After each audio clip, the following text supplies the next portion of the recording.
আল্লাহ তাআলা বলছে, বান্দা তোমাকে বলছি, বান্দা প্রতিদিন হিসাব কইরো, লক্ষ্য করো আজকে তুমি আগামীকাল আখিরাতের জন্য কি পাঠিয়েছো।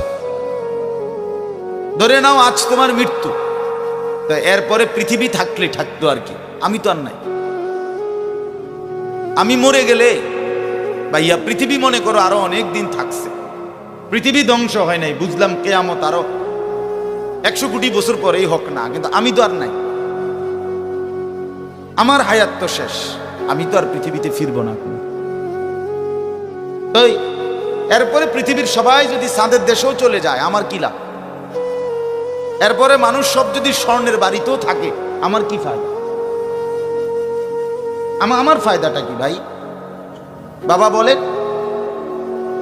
সুদের টাকা দিয়া, ঘুষের টাকা দিয়া, হারামের টাকা দিয়ে, আল্লাহর নাফরমানি করে, অবৈধ পন্থায় হারাম রোজগার করে ঘরবাড়ি দিয়ে গেলেন, ছেলে পেলে করে, তো ছেলে পেলে করে দিয়ে গেলেন, কিন্তু আপনি তো থাকতেন না,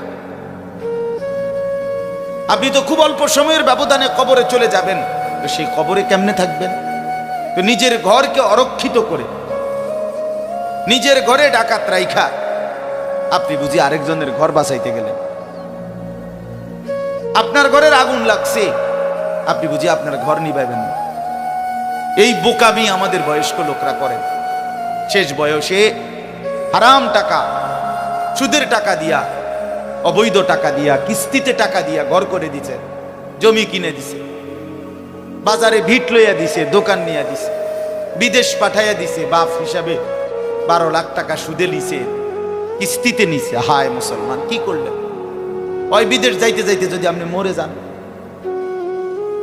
এরপরে এই টাকা, এই হারামের টাকা দিয়ে আপনার কবর কি হবে? তো নিজের ঘর, নিজের কবর বরবাদ করে দিলেন কেন চাচা? এই জন্য দয়া করে বয়স্ক চাচা আপনাদেরকেও বলি, নিজের উপরে রহম করেন।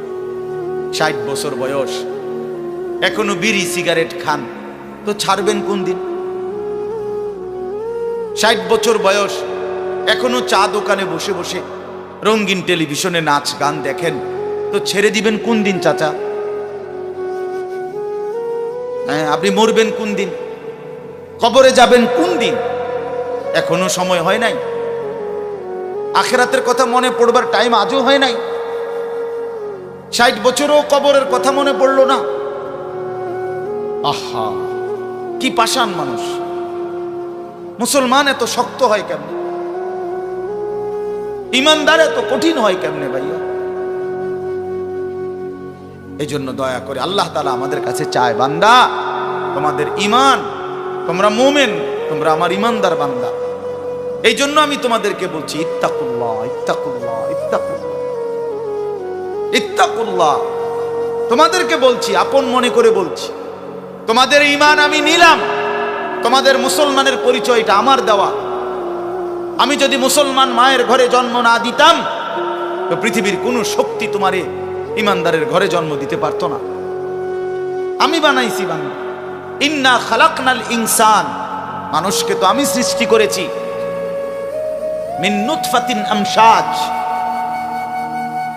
স্বামী স্ত্রীর মিশ্র বীর্যের ফোঁটা থেকে আমি বানিয়েছি। তাহলে কোন ঘরে কাকে দেব, কোন দিনের মিলনে কাকে দেব, এ তো আমার ফয়সালা, আল্লাহ তাআলার ফয়সালা। এই জন্য বাপ আমার, আল্লাহ তাআলা আমাদেরকে ঈমান দিয়েছেন, আমাদের মুসলমানের পরিচয় দিয়েছেন।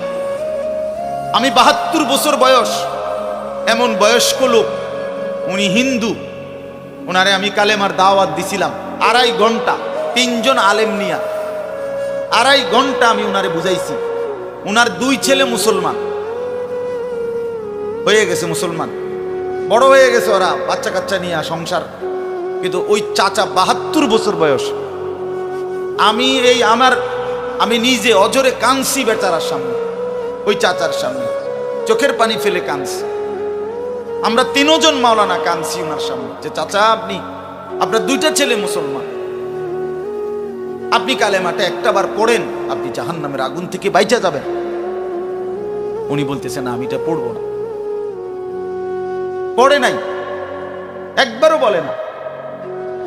তখন আমি আমার সাথীদেরকে বললাম, দেখেন 72 72 বছর জীবনের চলে গেছে, এই লোকটার জবান দিয়া কোনোদিন তার মালিকের নাম উচ্চারণ হয় না।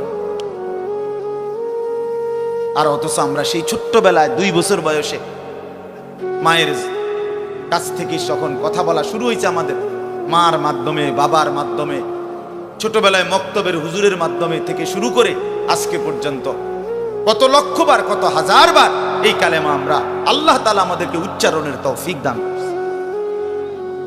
এই নিয়ামতের কি শুকরবার? আল্লাহ তাআলার এই দয়াটার শুকরিয়া কি করবেন? আল্লাহ যে আমারে মুসলমানের ঘরে জন্ম দিয়েছে। আমি যদি কোনোদিন কালেমা না চিনতাম, আমি যদি কোনোদিন ইমানদারের ঘরে না হতাম, আমার জবান দিয়ে মৃত্যু পর্যন্ত যদি কোনোদিন কালেমা লা ইলাহা ইল্লাল্লাহ উচ্চারণ না হতো, তো আমার মৃত্যু হলে কি পরিণতি হতো? চির জাহান্নাম। পৃথিবীর সমস্ত ভালো কাজও যদি কোনো বেঈমান করে, আল্লাহর কসম হাসরের ময়দানে তার এক কানা করি বিনিময় পাবেন।